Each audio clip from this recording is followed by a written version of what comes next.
Welcome to the Kim B. Davis Show. Here we'll talk to the leaders in technology, culture, business, and the arts. We'll cover politics, advocacy, motherhood, writing, mental health, and mostly we'll focus on hope. Join Kim B. Davis, author, playwright, radio personality, event consultant, professional speaker on the Kim B. Davis Show.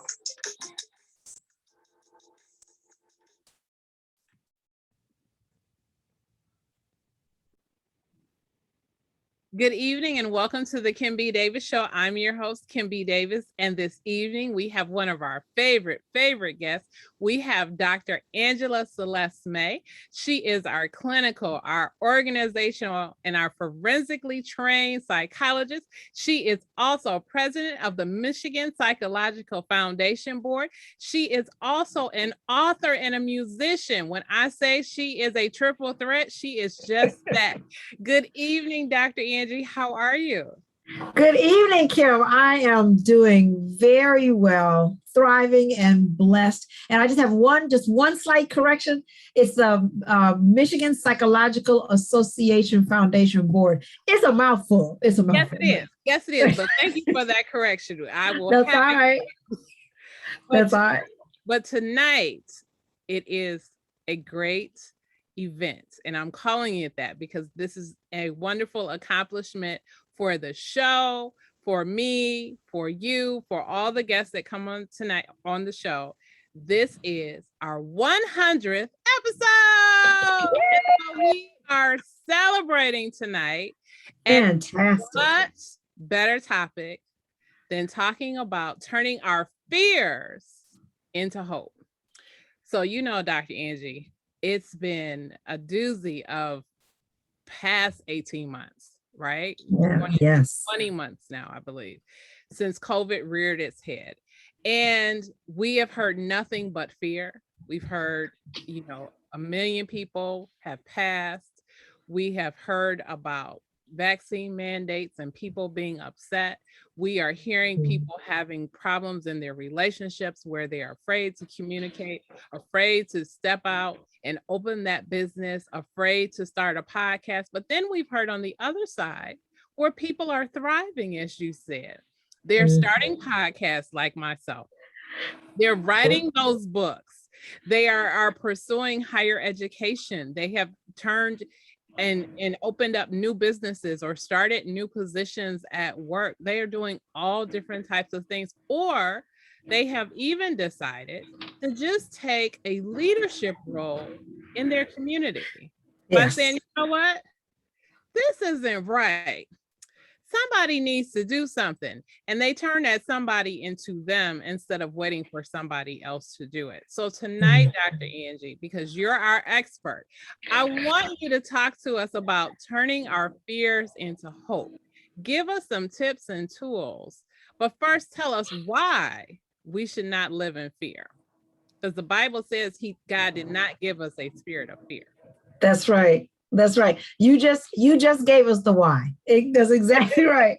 The Creator said not to live in fear. And, like my grandmother used to say, God, he's kind of smart. He kind of knows some things. So when the Creator says that we are not, as exactly as you say, designed to live in fear, that's for many, many reasons. For physical reasons, fear equals too much stress. Too much stress contributes to constricted arteries, higher blood pressure, greater tendency toward developing diabetes, can lead to possibly cancers and all kinds of other negative physical unhealthy manifestations from a day in, day out habit of living in fear. We know psychologically it can cause us to be more distracted. Fear and anxiety go hand in hand. That can interrupt us getting things done in our lives, for ourselves, for our loved ones. There's just a whole host of reasons why we should not live in fear. And you notice I use the word habit. Yes. It is a habit. It can feel like we don't have a choice. But you and I know, just being human beings, people see us out here doing all kinds of cool stuff, and we're blessed to do cool stuff. But people don't assume that we might have our own fears as we're out here doing our cool stuff. So what's the difference between the person who's doing the cool stuff and realizing their goals, realizing their dreams, and the person who is in fear? Well, the secret between just, Okay, you tell me. you and me, is there is no difference. We all are attacked with fear. It's a temptation. It's part of the human condition. It can attack any of us. So the difference between the person who's experiencing fear and out here doing it, and the one experiencing fear who is allowing it to paralyze them, is not whether the fear comes. It's the real difference is what that person does with it. Mm-hmm. And that all ties into the way we think, our belief system, what we tell ourselves. So changing that script, reevaluating how we define what we do, why we do it, all of those kinds of things are all key to not allowing the fear that comes to all of us to stifle us. Mm-hmm. So to that end, I would love to read a passage from my book, Freedom. Please, yes. If I may, thank you.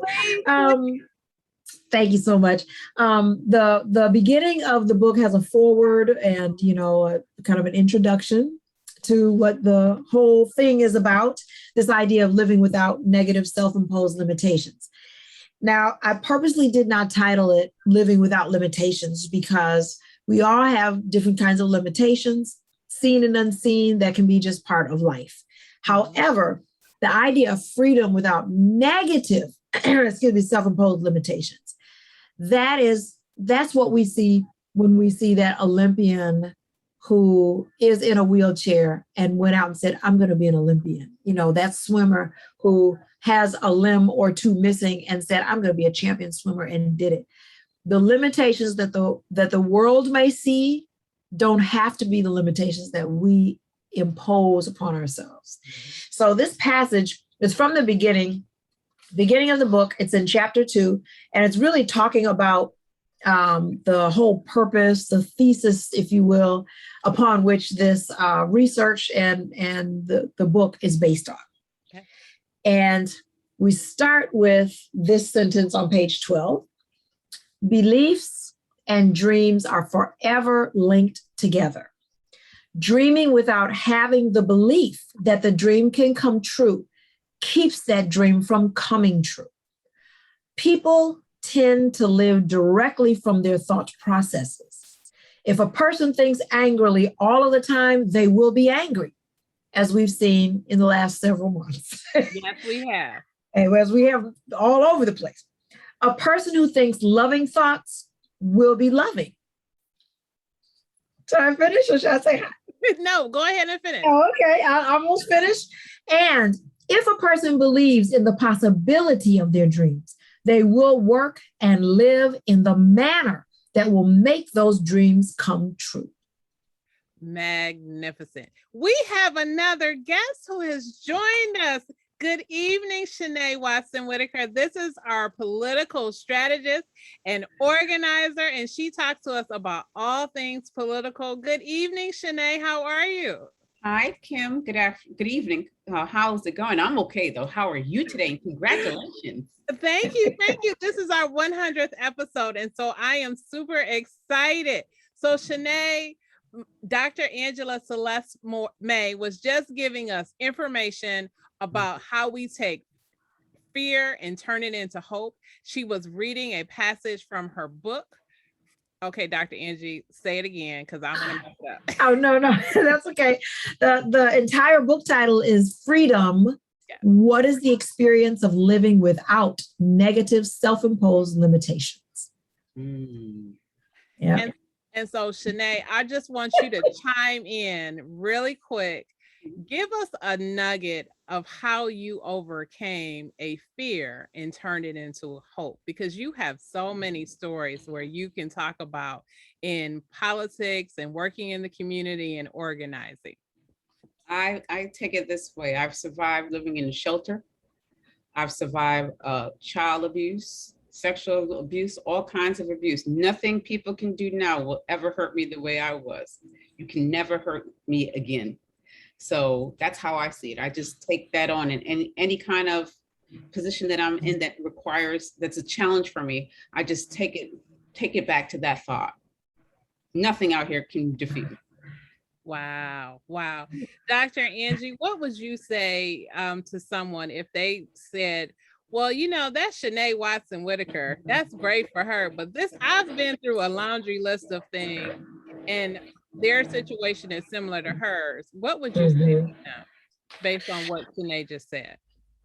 You know, I would say a few things. The first thing I would say is, if you've been through something similar to what Shanay just said, then don't just look at the pain, the similar pain, look at the triumph. That's your model. She is your model to say, yes, the pain is real. It's not just all in your head. It really is, you know, it does us damage, but we have built within us the ability to heal. And that is exactly what Shanay said. And I love, as a psychologist, I just love the body language when she said it. She didn't just use the words. This was happening. No, head was turning. So she believes it. She's living it. So I would say to anyone out there, definitely, if you feel that it would be helpful, seek, you know, therapy, counseling. Even though I'm a psychologist, I'm not one that says everybody and mama got to go get counseling. Everybody. Things in life can be therapeutic.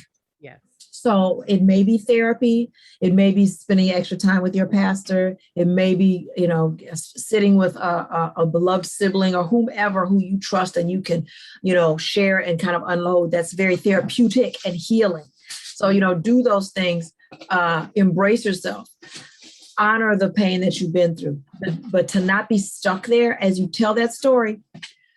Follow Shanay. She claimed it for herself. I'm sure that you have supports around you and have had them, you know, as we go. We have our support networks that come and go, and some stay with us.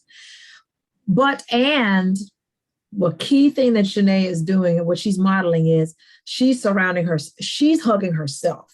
Mm-hmm. She's like, no, I'm deciding that's not going to hurt me.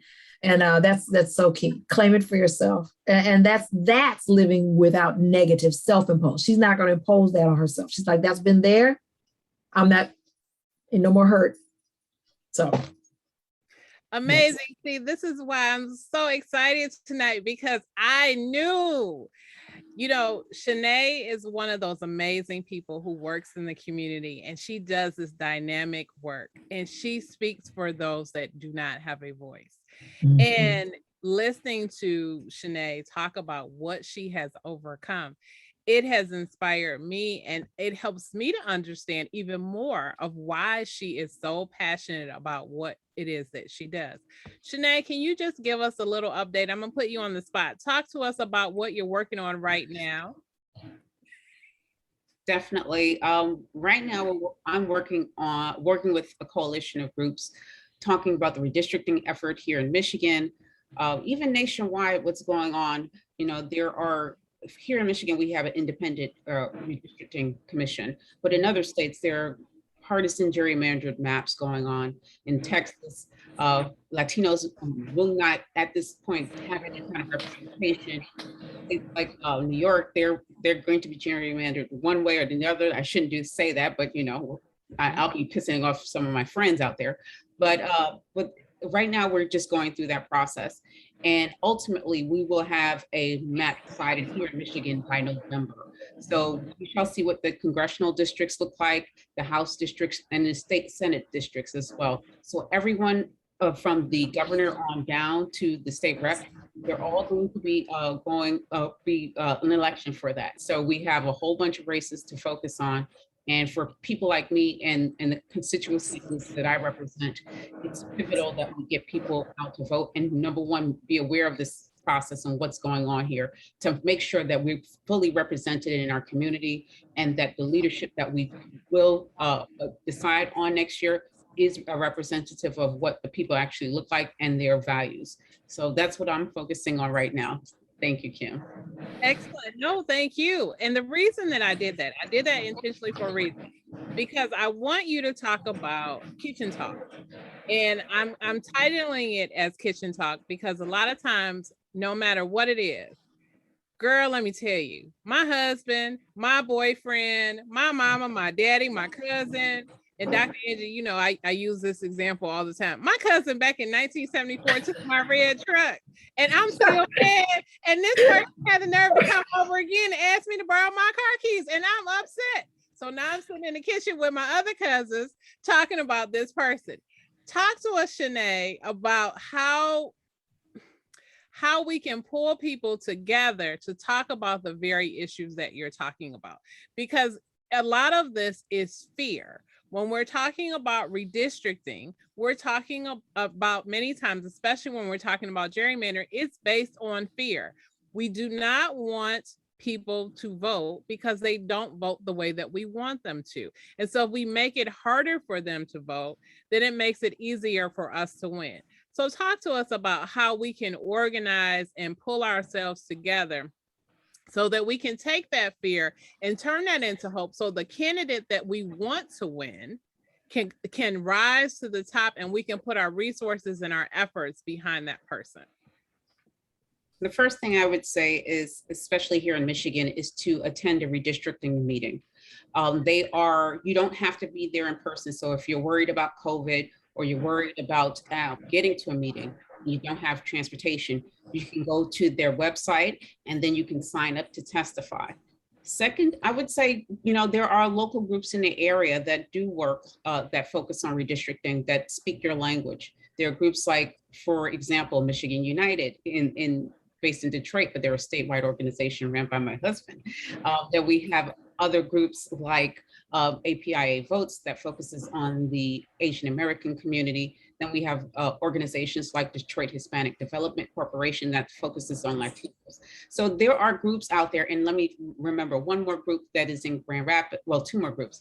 One is Proactive that's in Grand Rapids, and the Garfield Park Community and Neighborhood Association. They're all focusing on getting the message out, talking to their neighbors and friends about why it's important to be a part of the process. So those groups are doing the work on the ground. They're going door to door. They're making calls to people in their community. So I would say pick up the phone. If you see any of those names, pick it up. Or just reach out to those organizations and they'll talk to you about the process. It's people make the process, politicians make the process so complicated, so we don't invest our time in it. But there are groups out there that are willing to sit down and talk to us in our language and that and in the most effective way as our peers to make sure that we are a part of the process. And then number two, I would say, learn about the candidates, educate yourself. Go on these Ballotpedia or just Google these candidates and see what they're talking about, what their issues are, how they voted in the past, what their stances are on issues that matter to you and your community. And then finally, I would say vote. Just go out there and vote. Your vote counts. We've seen elections here in Michigan by 1 vote, by 10 votes, or by 20 votes. And in 2016, Michigan was lost to Donald Trump by 10,700. I remember that number. So every vote counts. So I would just say, just go out there and vote and get to know these candidates and participate in the redistricting effort, because it's pivotal that we hear everyone's voice. Thank you, Shanay, for coming on and talking to us about turning fear into hope and telling us all about what's happening politically. Tell us quickly how we can find you so people can reach out to you. Thank you. You can reach me on Twitter, LaFemNegrita. That's my Twitter handle. I'm on, except for work hours, I have to be a good employee. So unless my job requires me to use it, sometimes it does. So I would say just reach out to me on Twitter or follow me, and I will talk all things Michigan politics and Michigan governance. Thank you. Thank you so much, Shanay. Thank you for celebrating with us tonight on the Kim B. Davis Show. We love you and appreciate you. Thank you. Have a great day and congratulations again. And thank you so much for having me. Thank you. Thank you. Dr. Angie, we couldn't have had a better example. That was politics, and we were talking about fear in politics. And you, Absolutely. and you gave a great example when you said in your passage about imposing negative limitations on yourself. And you know, a lot of times people will get into a relationship and they'll say, oh, I wish I could do this, or I wish I could do that. And they blame other people or say, well, this situation. But as you said earlier, you can see a para-Olympian, I believe that's what they're called, a para-Olympian who will have lost a limb, and they will compete and do very well. And there was one, a young lady from this summer, and she had a great commercial. She was from someplace in Russia, and I believe she didn't have legs. There was some disease where below her knee, all the way down to her foot, was amputated.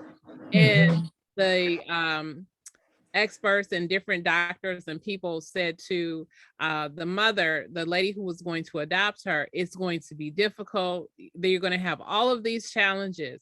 And you see this young girl in the pool, and the mother is standing there looking at her, and she says, but it's going to be an amazing journey. And this young lady went and competed in the Olympics. And it is just an amazing story. And I am fascinated by people who come from such dire circumstances and then flip it and turn to be ultra successful, not necessarily monetarily, not in title or even in deed, but the fact that they are successful, that they are happy and fulfilled and joyful about whatever it is that they do. Yeah, absolutely. I love the way that you ended that by defining success in, those multiple ways, because we do tend to think a little too narrowly about what success may look like. As we know, everyone doesn't know this, but, as many people know, you can have lots of money and not be happy or fulfilled. A lot of people are in denial that such things exist, but they most definitely do. So yeah, to be fulfilled, to live, one's dreams and realize one's goals and all of that is definitely success, as well as those for whom the world maybe tried to put certain limitations or lots of limitations on them. And they did get monetary success, as one of many markers. I was thinking about Stevie Wonder as an example, just one example, not so much because he has been blind, throughout his life and attained such superstar success monetarily, but also he really pushed himself creatively and all of that. But also, I'm thinking about the way he was raised. His mother's attitude was just like you talked about the mother of the swimmer, where she really didn't see him as limited in any way. Mm-hmm. And as a result, he really exceeded many of his sighted peers, in his field, in what he did, as he continues to be, such a legend. So she really, just as the swimmer, those moms really taught the lesson of living without negative self-imposed. They didn't impose those limits on themselves. So just as that passage, the way that you think, the way that you think thoughts, the things that you tell yourself really manifest. Mm-hmm, mm-hmm. Absolutely. And you're absolutely correct. It starts with what we think in our head. And, the Bible does say that we were not given a spirit of fear, but many people struggle with depression. Sometimes it's a chemical imbalance because it's bipolar or schizophrenia or something else. But a lot of people, it's because life has handed them a bad situation or something has happened and they feel down. They don't know how to pull themselves out of it. They don't see the hope in it. Sometimes I say, you have to turn your thoughts to God. And I know that different people worship differently, and I understand that. But I think that sometimes when people don't have a relationship with the Creator, that it makes it difficult. That when you fall into something, how do you bring yourself up? Because if you're solely depending on yourself, and if things don't seem like it can be changed, how do you deal with that? What would you say to someone who said to you, well, I don't believe in God, but I know I'm depressed and I know that life is bad and I just don't know how it can get better? That is a really good question. A lot of times people, there's like a few camps, not to overly quantify it, but there are so few camps. Some people would say, I don't really believe in God, and not to diminish or devalue what they're really feeling. I don't mean to do that, but I have seen that sometimes people will say that because the God that they believe in, they're very angry at God. They're very mad at God. So the I don't believe sometimes it's not so much not believing, but I'm mad at God that God let this happen. So I don't believe in God, and that kind of thing. And for those folks, sometimes you can, and actually across the board, even all the way to the spectrum of those who really and truly don't believe in a God and in the Creator. I like to say that one of the places to start is going back to the old gospel song, count your blessings one by one. A couple things. One is almost in every instance, a person can point to, if they can look at just one, is there one instance that, one little ray of light that they can remember or recall or point to where they just knew it wasn't going to work out, or they couldn't see their way out, or they had no idea how they're going to get out, and it did work itself out. To start with that one kernel and build on it and say, well, if that worked out, it gives you something to start believing in, that things can work themselves out. Even if you don't know how yet, you have some proof that you won't always be in the spot that you're in now. And build on that and talk about taking time. It takes time sometimes to find a way out, but start reminding yourself that it'll, even if it's that fake it till you make it. Yeah, it'll work out. Sometimes you have to say, I have no idea how. I have no idea how, but it'll work out, and that tends to manifest itself pretty much every time. Absolutely, it does. I know the moments when I have stepped out on faith, and I'll share this because we have another guest who's coming on, Mr. Eric Harp, one of our other favorite guests. Good evening, Mr. Harp. How are you? Well, good evening, ladies. How are you this evening? Good evening. Hi, thank you. This is Dr. Angela Celeste May. This is our other favorite guest, Mr. Eric Harp. He is our certified professional fitness trainer, and he's going to talk to us a little bit about turning fear into hope as well. Well, all right. If it's my turn, the green light is on. The green light is on. Well, listen, fear. It's a big word. All of us have it. And I heard you talking about taking leaps of faith. Yeah. And that's exactly what it is. Now, I train people to work muscles, but the biggest muscle is right here. And, trying to turn positive, turn negative energy into positive energy. Turn that I can't, I think I can't into, well, maybe I can. Ooh, I just did it. I know I can do it. So those things, once you cross over that hump, it makes a little fear go away. And so conquering fear, sometimes it's positive motivation. Sometimes it's just tired of the negativity in your life. And you just need to make a change. But we fear making change. Change is scary. Sometimes it's easier to be more comfortable in our misery than it is to make a change for the possibility of happiness, simply because we just don't know what's around the corner. But as much as I try to work on muscles and try to work on that mind, wow, I love to see when people when people make it happen. But it's a variety of attacks. It's a variety of attacks on fear in order to overcome it. There's the psychological, there's the physical, of course, finding different habits, finding different friends, avoiding Facebook or avoiding social media.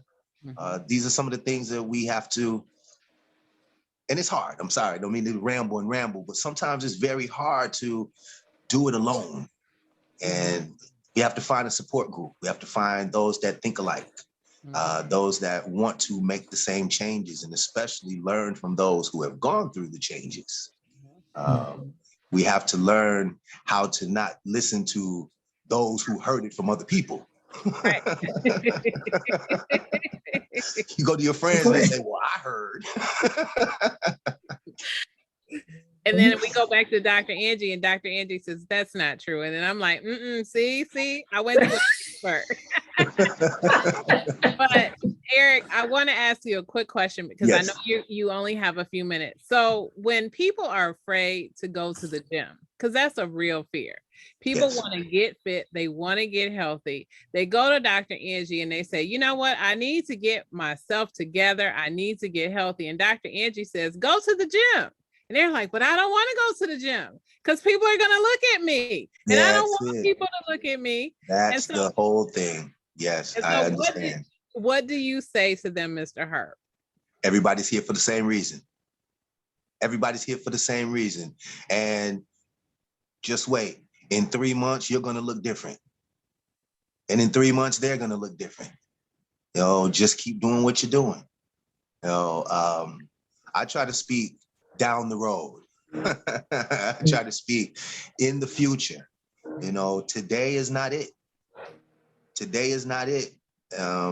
What we're going through today is not the end of the road. This is a fight. This is just a small fight of the big battle. And you're not going to lose 20 pounds tonight. You're not going to lose 20 pounds tomorrow. It takes a little while. Let those 2 pounds, 3 pounds, now it's 10 pounds, now it's 15, and oh, we're almost there. And following a game plan. So I try to teach people to come up with a game plan. In fact, I have a little program in which people don't even have to think. Wow. I'll send the workout to your smartphone. All you have to do is do the workout that's on your smartphone. When you're finished with it, hit submit. And tomorrow you get a brand new one. Excellent. Yeah, so I try to make it as easy as possible, but acknowledge the hard work that people are putting in. Thank you for sharing that. Tell us how we can find you, Mr. Harp. So if people want to reach out to you, they can find you and get that workout, text it to them or send to them on their smartphone. Currently, I'm at the Forum Fitness, which is in Westland, Michigan. You can stop on in, check out the gym, got a pool and a hot tub and a whole bunch of other stuff. But you can reach me personal email at ericharp9@gmail.com. And I'm Eric Harp on Facebook and Twitter. Holla at me. Thank you, Mr. Eric Harp, for coming on the Kim B. Davis Show and celebrating with us on our 100th episode. We so appreciate you, and thank you for all your input. Oh, Miss Davis, you know I love you. Dr. Celeste May, it was nice to meet you. And please, I hope I got to meet you too. Correct. Nice to meet you. That's what I'm talking about. Hey. You don't have to give the greeting. Okay. Listen. On this 100. I look forward to talking to you again. Happy 100th, Mr. Davis. Thank you so much, Mr. Eric Harp. I appreciate you. All right. Have a good evening. All right. Thank you. That was fantastic. So, Dr. Angie, Mr. Harp had just said that, there are some people that get trapped in their misery. And I know, and I don't want to keep harping on it, but it's such a big thing. And I say this to people all the time. You should always be kind. We never know what anyone is going through. And I remember once being at church, and this is a true story. I was visiting a church, and I sat down in the pew, and a lady sat next to me. I didn't have my Bible, so they had a Bible in front of me. So I reached and picked it up, opened it to the passage that the minister was referring to, and leaned over to her and said, "Would you like to share?" And she looked at me and she said, "Oh, sure." And so we both shared, and we would sort of chat during the service and sing together, all this and that. We laughed at each other because neither one of us could sing. And she said, "I'm sorry, I sound bad." I said, "Oh, I'm sorry, I sound bad." But at the end of the service, she said, "Thank you." And when we stood up to say, when they asked who's visiting, I stood up with her and she said, "I thought you were a member." I said, "No, I'm visiting." She said, "Oh my goodness, you're the nicest person here." And so, it wasn't about me at that moment, but what I said to her was, everybody's in a different place. I said, but this is what God would have us to do. That's right. We're supposed to greet each other. We're supposed to be there and help one another. Mm-hmm. I said, "I know it's unfamiliar." I said, "This place is unfamiliar to me as well." I said, "But I know what I was taught." And I said, "Now this is my home church congregation. You can come and visit with me if you would like." She never did, but it was the fact that I know that I left an impression on her, because Absolutely. she was ready to walk out the door with this attitude of, "Ugh, nobody in here was nice to me." You were in, and she specifically said that. She said nobody really greeted her. Nobody really said anything. And I felt bad for her. But I say that because what happens if someone is going to commit suicide? What if someone's having a really rough day? What if you are the difference between somebody having a crappy day and them feeling better after they talk to you, or at least being able to see that there's hope and joy in the world and not just misery? Exactly. That is so important. We really are walking witnesses. As Christians, we are supposed to believe that we are walking witnesses. This whole idea of being in a society with spotlights always on you, the traffic light the cameras are there, and anybody can whip out a camera anytime, and social media and all that.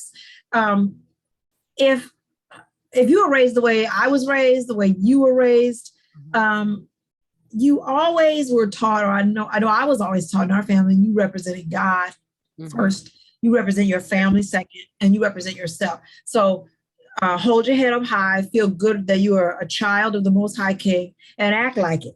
That's a good way to keep things from coming back to haunt you. Not that you have to be perfect, things happen, but yeah, that whole idea of modeling that behavior, practicing what we preach, and reaching out to other people, like you said, because you never know what someone's going through. And the other thing that is so key also to turning that around toward oneself when oneself is feeling down and, like you said, stuck in that misery. There is nothing that can really help you come out of that, like just starting, number one, and number two, thinking about somebody else. The pain for our pain, it's real. It really is real. I think part of the problem, the narrative, the things that we say to ourselves and others, is that putting attention on someone else is necessarily or automatically negating my own pain and hurt. And I'm saying that we need to do both. We need to honor the difficult times that we're going through, that you really are going through, and at the same time, while mine is not better yet, if you can, everyone's not at a place where they can do that, which I totally understand. But if you are at a place where you can give a little, where you can go and maybe hand a crust of bread to someone who's homeless, or do something or help somebody in some way, even if you have the money, or if you don't have the money, like what you talked about, made the world of difference for her in ways that we may never know. And it had nothing to do with money. You shared yourself, you shared God, you shared something positive. That we forget, that makes us feel better. Exactly. So if there are chemical, it's kind of a chicken or the egg. Did chemical imbalance trigger the depression, or did the depression, depends on the situation, what the body's doing and all that. But I'll tell you one thing, the feel-good hormone, the endorphins are triggered for most of us when you do something positive for somebody else. So that in of itself is a part of the remedy. And the other thing is, when I said start, it's just like the gentleman who just left. What he was just saying, it's not going to all happen in one moment or in one day, whether it's losing the weight or climbing up out of depression and anxiety or whatever the case may be. But start. It can, that sometimes is the hardest step. Even if you don't believe it, just go ahead and say it. Say it's going to get better. And it really is a habit of thought. Again, back to the passage in my book about if you're thinking loving thoughts, you tend to you tend to be more loving. If you're thinking angry thoughts, they go hand in hand. So if you just start, one of the same sayings that my husband says from the folks that cousins and uncles, some of his elders, seasoned folks had said, and I love this saying, what is it? It's like one hole in that rock. It's just one, you just start with that first chisel. And I can't remember the saying, I have to get it. But, just start. Just start. And then if you just start and just make that one thing a habit, if you don't do anything else differently, remind yourself it'll get better. I tell you a perfect example of that. Tina Turner's story. She was still in the throes of some of the worst abuse, some of which we probably still don't know. Right. We may never know. It's not our business to know, but she didn't wait to get out of that. For her, it was the chanting. It was Buddhism. She started it with something that took her mind in a more positive place that she was able to build on. So I think she's a perfect example. And there are many out there that while in it, you can start it. I think the mistake some people make is wait to be strong enough. Yes. You have more strength than you realize, and it can feel so hard, but you can do hard things. Just start, whether it is just step outside on the porch for 3 minutes or 2.5 minutes and breathe the fresh air and appreciate the grass and then go back in. Or, whatever it may be, just start it. Build that habit, build that mental habit. Yeah. Yeah. There are a lot of ways to come at it. When you're going through it, put your mind on someone else, call someone who may be lonely, who may be going through something, even if they're not, call to see how they're doing.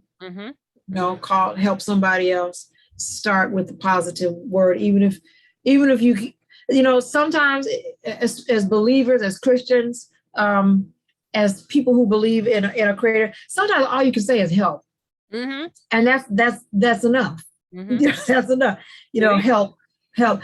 That word is so important, because in order to ask for help, you have to be open to receiving it. You do. So just say help. Sometimes I'll just say, oh, help me, Lord. And then lately I've amended that to, why am I asking you for help? You already doing it. Let me thank you for the help. Let me recognize that you're helping. But we're all at different places on our journey, and sometimes all you've got is help, and that's enough for now. Absolutely. Well said. So I just want to share with our audience. So when we started this show, I wanted to create a platform for hope and talk about all the topics that we talk about. And this was right before COVID, literally. It sure was. The week that COVID hit Michigan, I finally got the nerve up to go and do a test run to see if I was even interested in doing this. Did it, liked what I saw, and was having conversations, and people said, well, Kim, you can do this. And I'm like, I don't know. And then COVID hit. And so all the things, having access to a studio and a whole team of people disappeared because everything was shut down. And I went, okay, God, I guess it wasn't meant to be. And then I had a conversation. Kim, you can do this from your home. You really can. And I was thinking, Nah, I don't want to. Kim, just try it. Just try it. Tried it, and here we are 100 episodes later. It is possible. Let me Yes. tell you, when I come on, I am always nervous. One, I'm always wondering, okay, am I going to stutter? Am I going to ask the right questions? I have my questions already prepared. I got to make sure that everything's on tap. But as you said earlier, yes, you see us doing things. It doesn't mean that we aren't nervous. It doesn't mean that we aren't anxious. It doesn't mean that we aren't scared. We're fighting through our fear. And so we've talked a lot about fear this episode, Dr. Angie. Let's talk about hope. What does hope look like once Oh my we have goodness. conquered that fear? Mhm. You know what? I'll go back to that same passage that, you know, hope and dreams, living in limitless ways, and the hope is that hope, and they're tied together. So what hope looks like is, it's like the gentleman said, you know, a few things. Both of the folks who came on to wish you happy 100. It's hope is acknowledging just that. That's one part. What are we acknowledging? When are you a political expert was shaking her head and said, her hand said, nope. It's standing up for ourselves, and that means stand up for your dreams. Mm-hmm. I don't know, and acknowledge this. It is possible, even if, here's the thing, even if I don't see it, even if I don't know how it's possible, it's possible. Mm-hmm. So now let me be open to finding out how or why, or the last part of that passage is that you start to live in a way, when you tell yourself that, you start to live in a way and do the things that will help make that dream, then that hope realize itself. So hope looks like exactly what it looks like when you are encouraging someone else to be hopeful. Mm-hmm. You acknowledge that they're fantastic. You name and list all of the wonderful attributes that they have.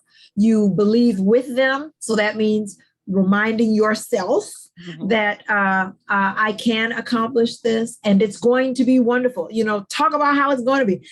Your fitness expert, he was saying that he speaks in terms of the future. It is going to be. That is acknowledging and helping to bring it about.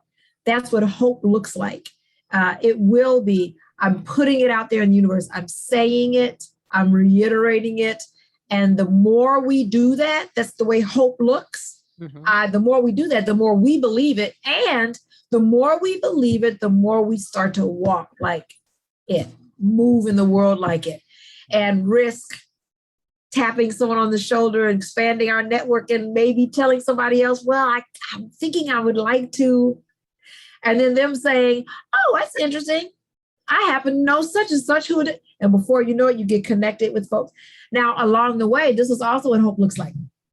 Along the way, you may get up the guts to say, well, you know, I was kind of thinking of, and then you'll have people who will say, oh, really? I don't see you doing that. Mm-hmm. You know, they're trying to, hope looks like saying, that's okay. That's okay if you don't see it. Mm-hmm. That's all right. You will. Mm-hmm. You will. Absolutely. You will. And that can take some practice too. Mm-hmm. That can take some practice. It can feel very crushing to hear that, especially from people that you seek that support from and whom you really want to validate you. But if you are a believer, if you're a Christian, your first validation comes from God. Mm-hmm. And secondly, you validate yourself, and you hope and you look forward to other people coming along the road with you. But continue. Don't stop. Don't stop validating. Don't stop encouraging. That's what hope looks like. Don't stop reminding yourself. And as was always also stated tonight, don't stop looking for people. You don't want to look for approval from people, but don't stop seeking positive, supportive people in your life who will walk with you. And sometimes we get disappointed by some of those folks, and sometimes we may need to walk away. But we're not the only ones out here, you know, seeking that goal, whatever it may be. So hope is fun. Yeah. You know, it's fun to say, I'm kind of scared to think about it, but you know what? I kind of like, it's like trying on things, trying on costumes, well, let me see what this looks like. Mhm. So it's exciting. Hope is exciting. Hope is fun because you can plan with it, you know, even if you don't have the money yet or whatever. So hope is a lot of really wonderful things, and it builds you.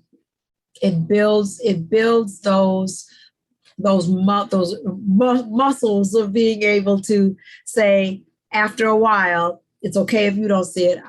It'll happen. So yeah. And I think it's important, and I want to reiterate this point because you said it earlier and you just said it again. You talked about the importance of validating yourself. And earlier when we were talking about it, you were talking about how it's important to love yourself, how you put your arms around yourself. When we were talking to Shanay and listening to how she was passionate and how she survived all these things. And for her, it was her belief. You're not gonna hurt me anymore. I've been hurt. I've been there. I know what that dark place looks like. I'm not going back there. So whatever you got for me, okay, well, you can send it this way, but I'm not accepting it. I'm just gonna keep on thriving and pushing through.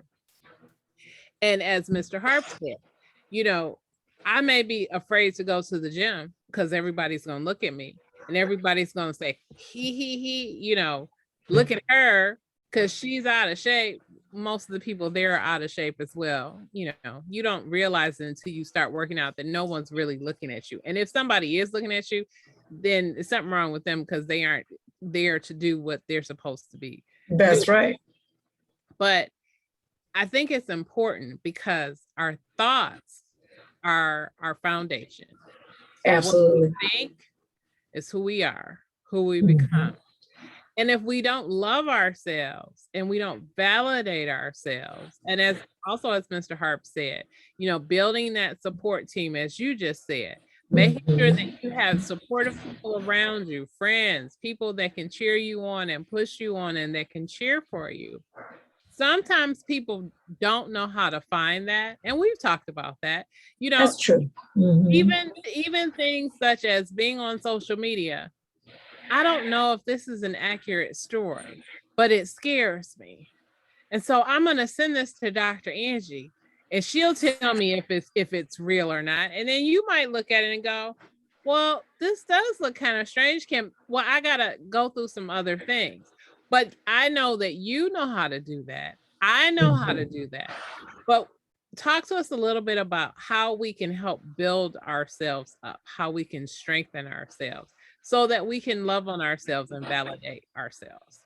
Oh, well, you know, that's such an important question. I think that I think one of the most important exercises to do, and it's a mental exercise to do, is to take inventory.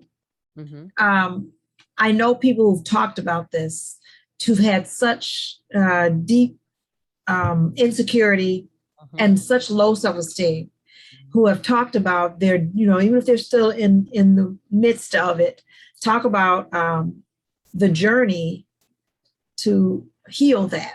And one of the things that I tell people, and I've heard other people say, is that thing of start again. You know, they take an inventory of, you know what, I've heard people say, you know, I don't see, I have to struggle to name one positive thing about myself. But stay there until you can name one. And that one is so important because you're going to use that to help build yourself. So give me a second one.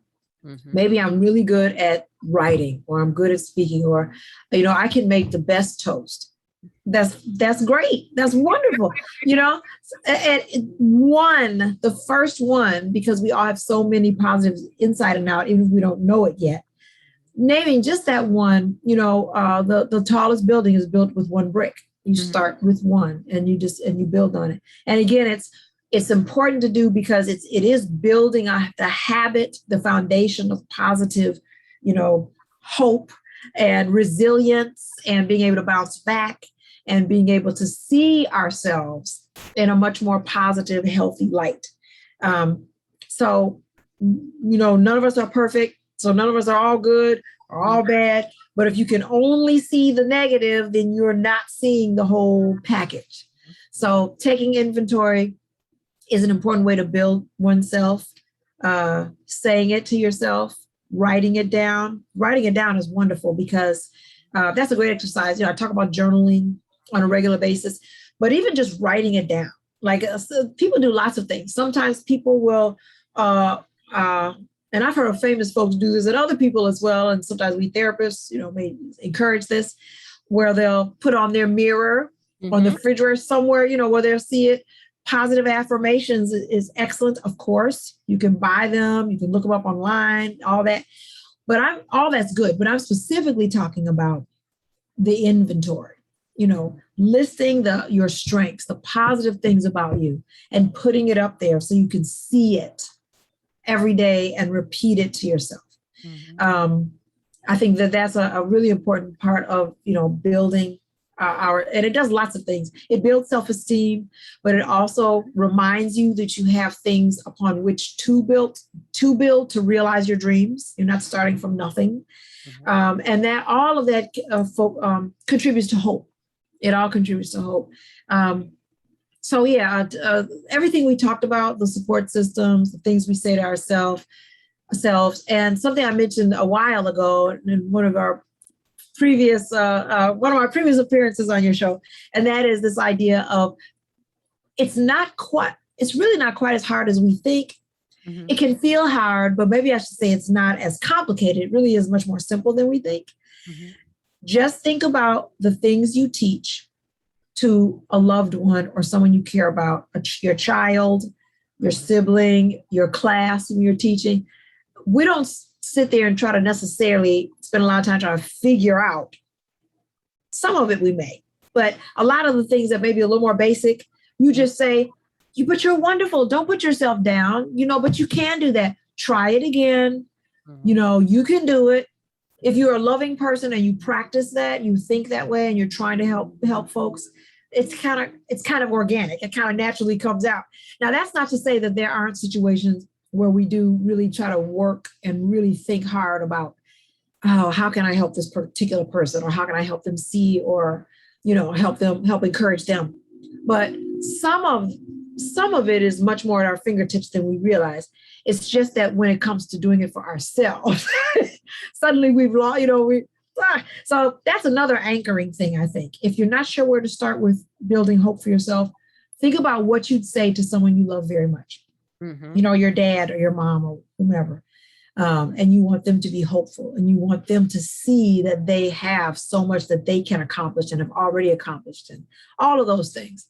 So I think we have it more at our disposal than we may think. We just need to tap into it and remind ourselves, just like the scripture says, you know, love your brother as you love yourself. Can't love your brother if you're not loving yourself first.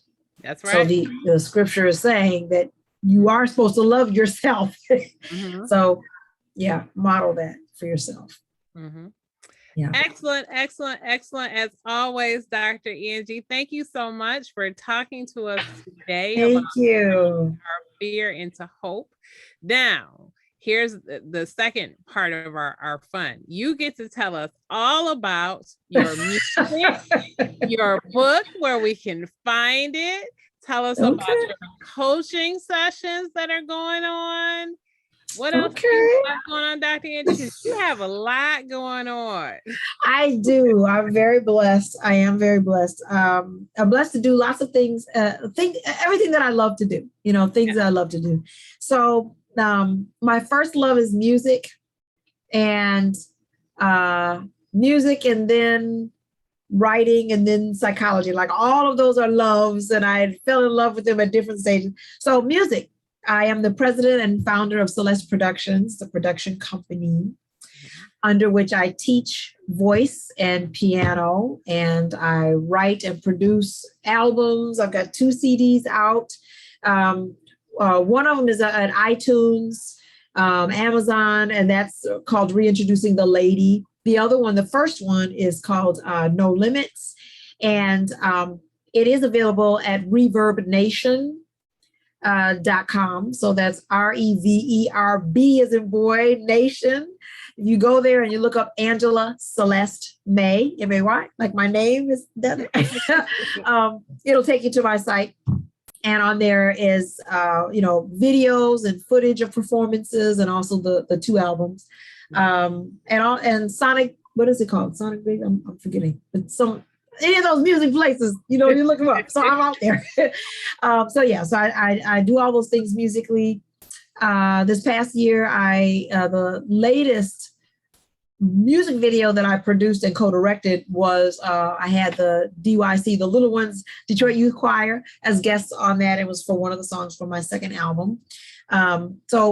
Right now I'm teaching at the Mary Grove Conservancy here in Detroit, Michigan. So I am teaching in person. I was doing some teaching virtually, but that's hard. I prefer to teach voice in person if I can. I do teach piano virtually, a little bit of that. And I also coach fellow professionals of all instruments in terms of performance and all of that stuff. So that's what's going on musically at the moment. I do have a project I've mentioned that I'm continuing to work on that I'm not mentioning yet. I may not tell you what it is until 2022, but I'm working on that in the next project, performance project. So there's that. I am also the co-founder and president of A.M. May and Associates Incorporated with my sister, Michelle May. She's a licensed counselor. I'm a psychologist. And within our company, we do counseling, coaching, and consulting. So we're offering counseling again because my sister is getting back into the therapy game under our own company. So she's now offering that. If you go to our website, AMAssociates.com, you can find out all the information about the coaching that we're doing, the therapy.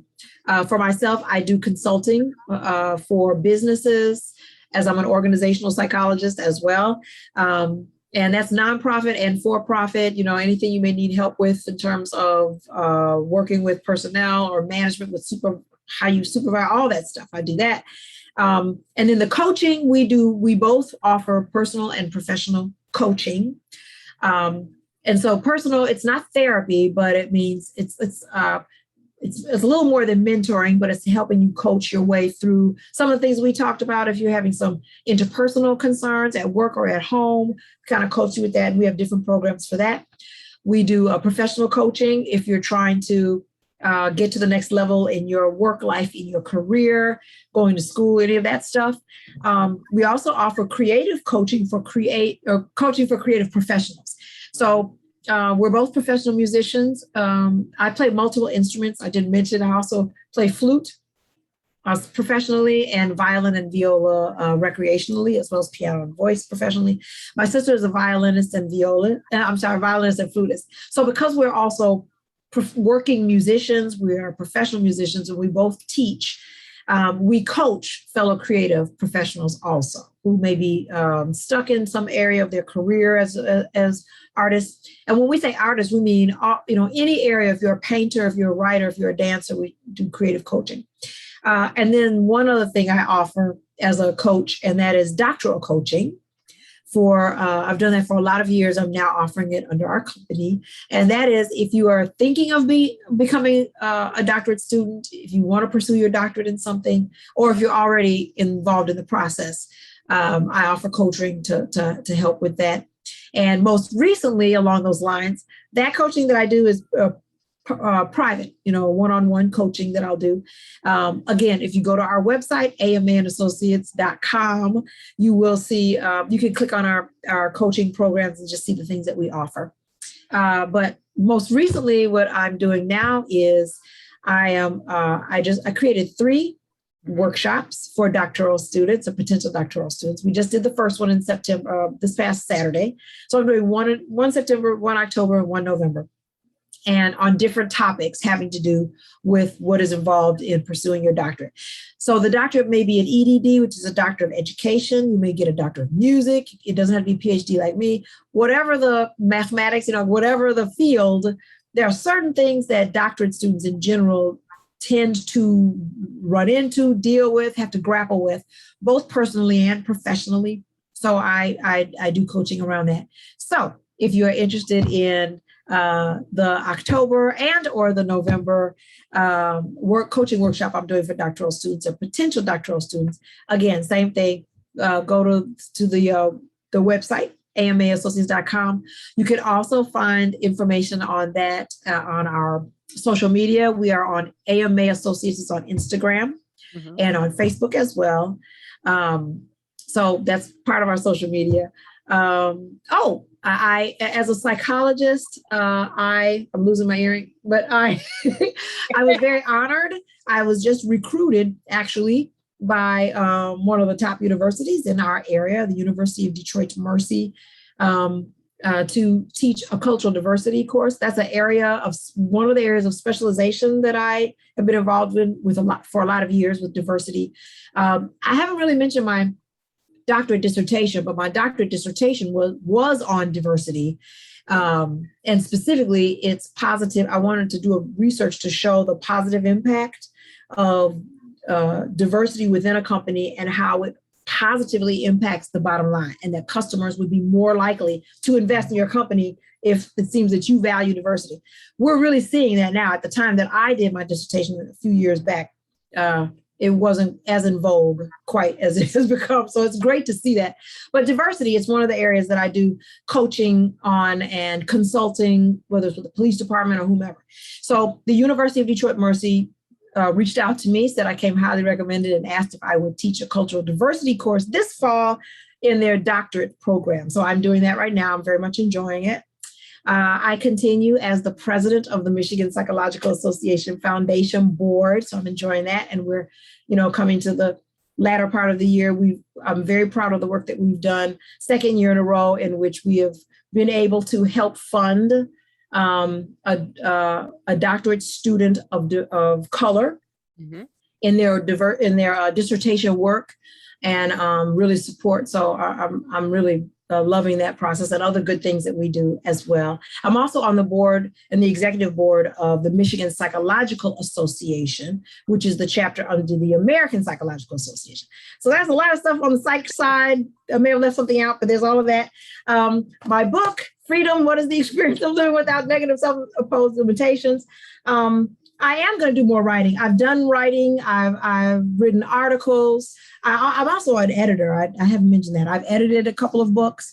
And I do love writing. And I write fiction stuff too, which I haven't mentioned that much about, but I haven't mentioned it. I haven't published anything yet, but I love it. And it's just a matter of I need to carve out time to do more of that. I do love doing that. But for now, my book, Freedom, you can get it on Amazon.com, and you can also get it from the publisher, which is Ex Libris. That's XLIBRIS. So yes, I love writing. Oh, and I never mentioned this. I will mention this too. When I was in 6th grade, I won a statewide junior writing contest. I will say yes. Congratulations. Thank you. From my 6th grade. Thank you. I remember I had the day off school. So I love to write. I love writing. And it's just, as you know, as a fellow writer, it's a wonderful additional way, yet another way of touching people. And so, and before I leave today, might I say that you always ask the right questions. That's, please. As you can see by my verbose answer go on into the night. But you're an amazing, you're a fantastic interviewer. You're wonderful. You have such thoughtful questions, and you have that, you have that gift of being able to, you're that Oprah. You give people the room to express and go places that they hadn't even thought about until you asked it.